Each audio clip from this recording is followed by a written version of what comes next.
கடைபிடிக்கப்படுகிறது என்பதை அறிவேன். இந்த ஆண்டின் மைய கருத்தாக ஈரநிலங்கள் மற்றும் பாரம்பரிய அறிவு கலாச்சார பாரம்பரியத்தை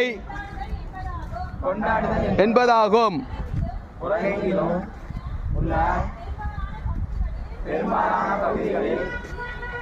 ஈரநிலங்கள் பெரும் நன்மைகளை இதற்கை காடுகளை விட 3 மடங்கு வேகமாக ஈரநிலங்கள் அழிந்து வருகிறது. அவற்றை பாதுகாப்பது நமது கடமையாகும். ஈரநிலங்களின் மதிப்புகளை